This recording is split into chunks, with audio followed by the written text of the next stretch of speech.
it was a magical life filled with laughter and love, and those were different times. People weren't as stressed and rushing around as we have to now. Even when I got married and came, life seemed easier in America than it seems now. And in India, I went to the English schools, which were the Catholic schools, and this was in college. And most of the schools were not co-educational. It was always a girls' school, and we had classes 6 days a week, Monday through Saturday. Very strict, very disciplined, and it was wonderful though. And these are my college friends. And it was all girls. Since it was an all-girls school, whenever we had any plays or anything and there had to be a role for a boy, the girls had to dress up as a boy. And so we did a lot of fashion shows and things. This is when I had just finished my college from Sacred Heart in Dalhousie, and my father was commanding the hospital in a city called Lucknow, which is very much reminiscent of Rome, the history and the beauty and the culture. It's very beautiful. And in this photograph, it was just like a fashion show, and they had just introduced wines in India, and it was called the Golconda wine, and I got like the wine, the queen for that wine, and my mother said that no way would their daughter be going around promoting wines. So I became the second runner-up. I'm in that lighter sari.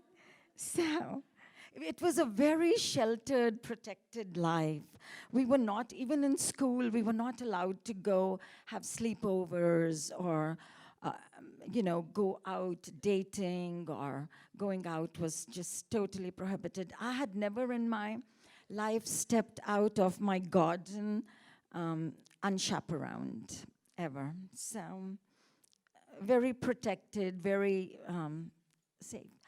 So I got married in the year 1970. And these are the photographs. In India, they are kind of arranged, semi-arranged marriages when people who know you introduce, suggest you to the parents, and then you meet, and you exchange photographs. And this was my photograph sent to Gulshan, who was in America since 1964. He came after he finished medical school in Delhi, and he was at Yale in Connecticut in 1964. And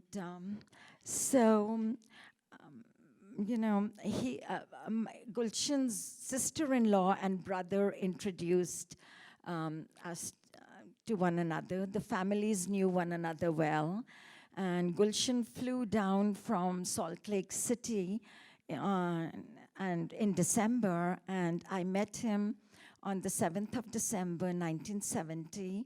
I turned 21 on the 5th of December, 1970. Met him on the 7th. We got engaged on the 17th. We got married on the 27th. And I left India on the 3rd of January. And we spent 4 days in Rome and 4 days in Paris and 1 night in New York City seeing Hair, which was like, oh my gosh, what is this? And even when growing up, even when we were engaged, we were not allowed to spend time together. Like when Gulshan and his sister-in-law came to ask if I could go with them to look for some jewelry and clothes for the wedding. My parents were still in Lucknow, and I was staying with my cousin and his parents, and it was winter, and it turns dark at 4:30. And when Gulshan and his sister came to ask my aunt, she said, well, Neelam, you can go, but she has to be back by 4:30, before sunset. So we were there, and it was very, very special and beautiful. And weddings are long, several-day-long affairs, and henna plays a very important role. You must have seen bridal henna on the bride's hands. And in the olden days, they used to hide in the henna the name of the husband.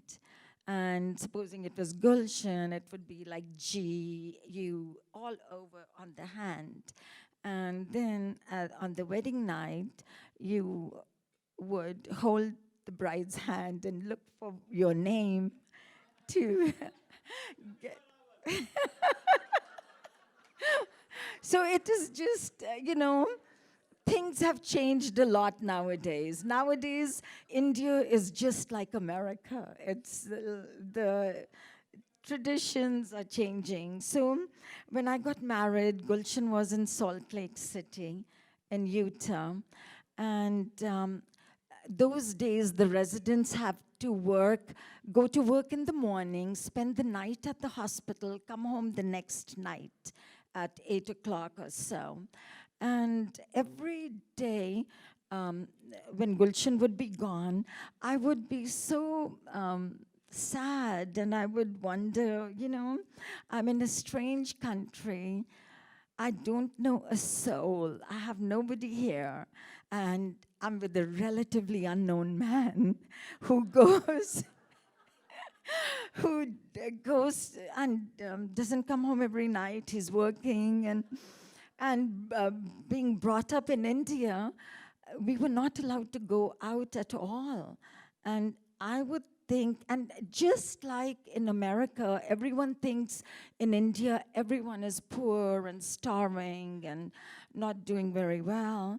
In India, everyone thought that America is like cowboys and Indians, and you can get shot and don't go out alone. And everyone had told me, keep your doors locked and don't open them and all that. So I would be home the whole day and crying and wondering. But every night alternate night when Gulshan came home, I would be dressed like I'm going to the Angel Ball. I had 65 new saris, I had jewelry, and it was just fun. And then I told Gulshan, I said, what should I do? And he said, you should go out, go for walks, do something. And I was still scared. I would go out till the crossroad, and I would come right back because I didn't know if I would get lost, or if somebody would kidnap me or shoot me or something. So I would come back up and bolt the door, chain it and everything. And this couple that you see, her name is Dorothy, and her husband is Julius, and he was from Poland, and she was from England, London, and they were he was the manager of the Ritz-Carlton there, and they had no children. They had come 3 years ago, and I didn't know them at all, but one evening at 4:30 or so, my doorbell rang, and I had that magic eye in the door, and I went and I looked, and I see a man with a huge arrangement of flowers, and he's ringing the bell, and I'm watching what he's doing, and I didn't open the door. I didn't know who it is. So he went away, and 2 minutes later, there was a phone call, and this voice says, I'm Dorothy. I'm the manager of the apartments. Would you please open the door? There's somebody with something for you. And I said, thank you so much, but I'm just getting out of the shower. I can't open the door. Can he just leave it there? She said, okay. So I was watching what's happening. I waited, and then I pulled it in and all. And then I saw the card, and it was from the landlady. And she said that I moved from London to America 3 years ago, and I know what you must be feeling. I am family. And she was 51, and I was 21. She didn't know how to drive. She didn't know how to swim. Neither did I. So the two of us used to go to the YWCA and learn how to swim and sew and drive cars. And every day when we would go for a walk down Main Street in Utah, I would always be in my saris because I hadn't got any American clothes, and people would stop and ask me, where are you from? Are you a gypsy? Are you a belly dancer? Are you a fortune teller? Are you vegetarian? Do you have snakes? This and that. So I would explain to them everything. And that was the first time I started sharing my Indian culture with someone, maybe March or April 1971. And I would take a sari and I would take a carousel of slides and go to the schools and the YWCAs and the Rotary clubs or colleges, anywhere where either the teachers were talking about India or people wanted to know. I loved to share. And I've always been doing that all my life. And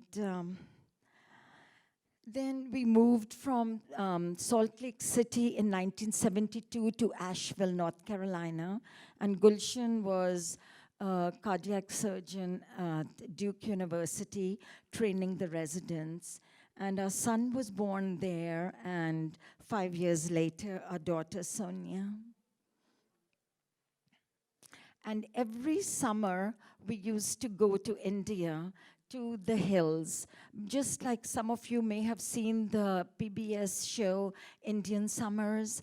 That was like that because in India, even now, very few homes have central heating or air conditioning. And so in the summer, the capital would move from Delhi up to the foothills of the Himalayan mountains. And this place is called Nainital. And Naini is eyes and Tal means lake. And this is where I went to school. This is where my father, when he retired in 1973, bought a home. And we used to take the children there every year. Beautiful little lake, you can walk across. My father took these photographs. When he retired, he was very much into gardening and photography. And they had a little cottage where they lived, and it was lovely. They still have it in India right now, in Nainital. Everything is fresh, and there are no leftovers in India because either there's help and servants that eat after every meal, or, there's just, you don't have leftovers. And the first time my niece came to visit, she was 6.5 years old. And when I cook, I would cook and we would leave the food for the next day or the day after. And at 6.5 years old, she told me in the morning, the next day for dinner, Masi. Masi means mother's sister. In India, every relationship has a particular name. So when you say Masi or Mama or Nana or Dada, you know exactly what relative you're talking about. So my little 6.5-year-old niece tells me, Masi, we don't eat leftovers, the last night's food the next day. And I told her, I said, in Masi's house, you eat it till it's gone. And these are just some images of my mom and dad in the lake, just idyllic, beautiful, lazy, hazy days. And there's my dad and me with a gin and tonic, which is very popular in India.